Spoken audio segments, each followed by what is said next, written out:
Baik, selamat siang. Kami dari kelompok 3 akan mempresentasikan terkait teori perkembangan anak menurut beberapa ahli. Sebelumnya, izinkan kami untuk memperkenalkan diri. Di sini ada saya, Dita, dan rekan saya Hoshi, Tia, Randy, Jo, Ranma, Ratih, Indita, dan Bayu. Adapun topik-topik yang akan dibahas yaitu teori perkembangan anak menurut Ki Hajar Dewantara, menurut Piaget, menurut Albert Bandura, dan menurut Erik Erikson. Baik, jadi di sini ada teori perkembangan anak menurut Ki Hajar Dewantara. Jadi di sini ada tiga tingkatan. Jadi yang pertama itu adalah masa wirage dan rentetan umurnya dari 0 sampai 8 tahun. Nah, pada masa ini merupakan masa aktif dan penuh dengan pertanyaan, fokusnya pendek dan anggota tubuh dalam tahap pertumbuhan.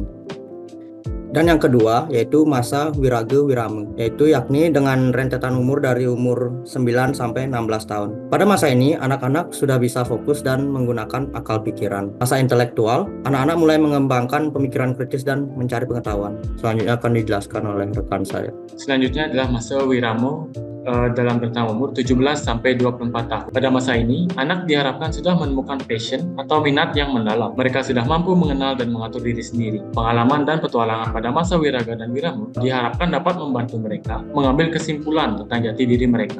Ketika anak-anak telah cukup dewasa, mereka diharapkan mampu untuk menentukan arah hidupnya. Mereka mampu berperan aktif, berpikir, dan bertindak untuk kemajuan diri dan masyarakat sekitarnya. Masa ini adalah saat mereka menjadi anggota masyarakat dalam dunia nyata. Baik, selanjutnya yaitu teori perkembangan menurut Piaget. Yang pertama ada sensori motor dengan rentan umur 0 sampai 1,5 tahun, yaitu anak hanya menggunakan sensori dan motorinya saja. Yang kedua ada praoperasional umur 1,5 tahun sampai 6 tahun. Anak di sini mulai menunjukkan aktivitas kognitifnya, namun belum bisa berpikir secara kompleks dan hanya memanfaatkan tanda-tanda atau simbol. Yang ketiga ada operasional konkret berumur 6 sampai 12 tahun, menggunakan pemikiran logika tapi hanya untuk objek fisik. Anak belum bisa mendefinisikan hal-hal abstrak dan hanya bisa mendefinisikan hal konkret. Dan yang terakhir ada operasional formal, yaitu 12 tahun ke atas. Dari tahap ini terkebalikan dari operasional konkret, yaitu anak-anak mulai membentuk operasi konkretnya dan bisa mendefinisikan hal yang bersifat abstrak juga. Baik, selanjutnya ada tingkatan perkembangan intelektual menurut Jean Piaget. Pada tahapan awal merupakan kedewasaan yang dimana terjadi pada saraf otak yang berkaitan dengan motorik dan manifestasi fisiknya yang mempengaruhi perkembangan kognitif. Nah, pada tahapan kedewasaan ini juga mempengaruhi faktor yang penting dalam perkembangan intelektual. Kemudian yang kedua ada penalaran moral yang dimana terjadinya interaksi dengan lingkungan fisik untuk mengabstrakkan berbagai sifat fisik benda. Kemudian yang ketiga ada pengalaman logika matematika.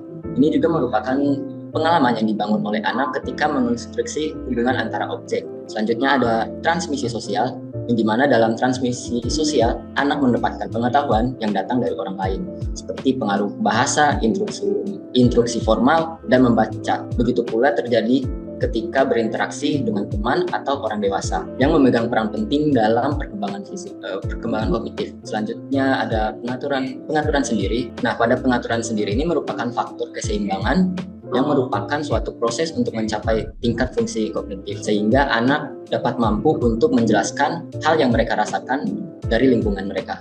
Selanjutnya yaitu teori perkembangan anak menurut Albert Bandura. Jadi perkembangan anak pada hakikatnya berlangsung melalui proses peniruan atau modeling, di mana anak belajar dan mendapatkan pengetahuan melalui proses mengamati dan meniru perilaku seseorang. Pada proses pembelajaran, khususnya di pendidikan anak usia dini, yang sangat kuat berperan sebagai model adalah pengajar itu sendiri. Selanjutnya ada 4 komponen utama dalam proses peniruan ataupun modeling. Yang pertama yaitu perhatian. Dalam hal ini anak mengamati dan memperhatikan tingkah laku model atau guru agar anak dapat mempelajarinya. Selanjutnya yaitu retensi. Hal ini merupakan proses merekam dan menyimpan serta mengingat apa yang telah diamati yang nantinya akan membuat anak melakukan hal yang sama jika diperlukan pada situasi dan kondisi tertentu. Yang ketiga yaitu meniru tingkah laku model. Setelah melakukan pengamatan dengan perhatian penuh dan memasukkannya ke dalam ingatan, kemudian anak akan memproduksi perilaku atau tindakan model. Dan yang terakhir yaitu dorongan dan penguatan. Anak dengan motivasi yang tinggi akan lebih lebih meniru tingkah laku modelnya. Dalam hal ini, model harus mampu memberikan dorongan seperti reward, ujian, atau penghargaan yang lain.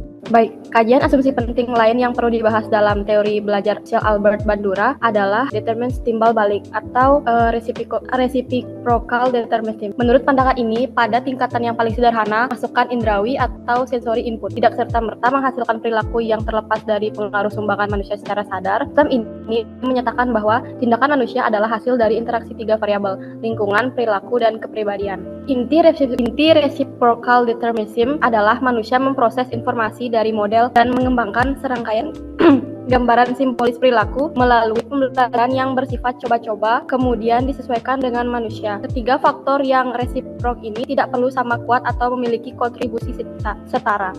Baik, berikutnya adalah teori perkembangan anak menurut Erik Erikson yang dibagi menjadi 8 tahap. Tahap pertama yaitu basic trust versus basic mistrust. Pada masa bayi atau tahun pertama adalah titik awal pembentukan kepribadian. Bayi belajar mempercayai orang lain agar kebutuhan-kebutuhan dasarnya terpenuhi. Peran ibu atau orang-orang terdekat seperti pengasuh yang mampu menciptakan keakraban dan kepedulian dapat mengembangkan kepercayaan dasar. Nah, pada tahap ini kekuatan yang perlu ditumbuhkan pada kepribadian anak ialah harapan. Kemudian yang kedua, autonomi versus shame and doubt pada usia 2-3 tahun. Konflik yang dialami anak pada tahap ini ialah autonomi versus rasa malu serta keraguan-raguan.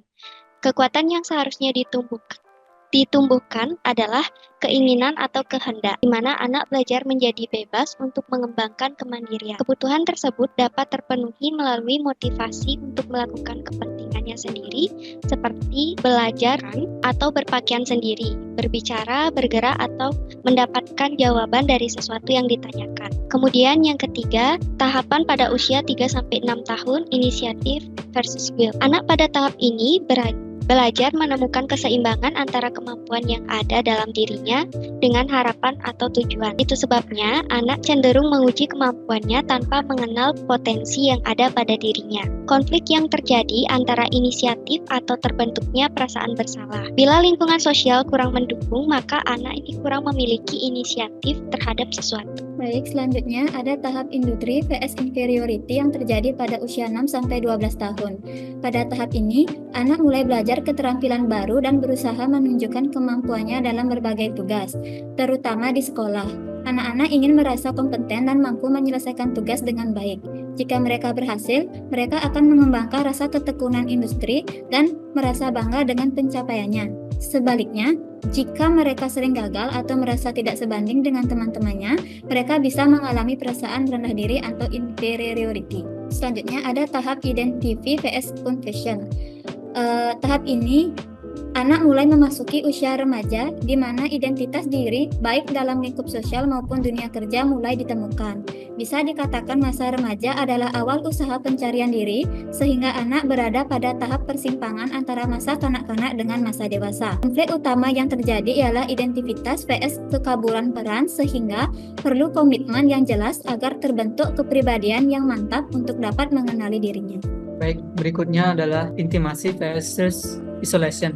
Nah, pada tahap ini yang itu berusia sekitar antara 20 sampai 40 tahun. Nah, pada tahap ini muncul konflik antara keintiman atau keakraban versus keterasingan atau kesendirian. Nah, agen sosial pada tahap ini adalah kekasih, suami atau istri, termasuk juga sahabat yang dapat membangun suatu bentuk persahabatan sehingga tercipta rasa cinta dan kebersamaan. Nah, bila kebutuhan ini tidak terpenuhi, maka muncullah perasaan kesepian, kesendirian, dan tidak berharga. Berikutnya adalah generativity versus stagnation. Nah, pada tahap ini sekitaran usia 40 sampai 65 tahun. Nah, seorang telah mencapai dewasa pada tahap ini sehingga diperhadapkan kepada tugas utama untuk menjadi produktif, sehingga tuntutan untuk berhasil mendidik keluarga serta melatih generasi berikutnya. Konflik utama pada tahap ini ialah generativitas versus stagnasi, sehingga kebutuhan dasar yang penting untuk ditumbuhkan ialah kepedulian. Kegagalan pada masa ini menyebabkan stagnasi atau terhambatnya perkembangan. Yang terakhir yaitu integritas versus putus asa. Nah, pada tahap ini sekitar usia 65 sampai kematian. Pribadi yang sudah memasuki ujian lanjut mulai mengalami penurunan fungsi-fungsi kesehatan. Begitu juga pengalaman masa lalu, baik keberhasilan atau kegagalan, menjadi perhatiannya, sehingga kebutuhannya adalah untuk dihargai. Konflik utama pada tahap ini ialah integritas ego versus kepersesaan, dengan kekuatan utama yang perlu dibentuk ialah kemunculan hikmat atau kebijaksanaan.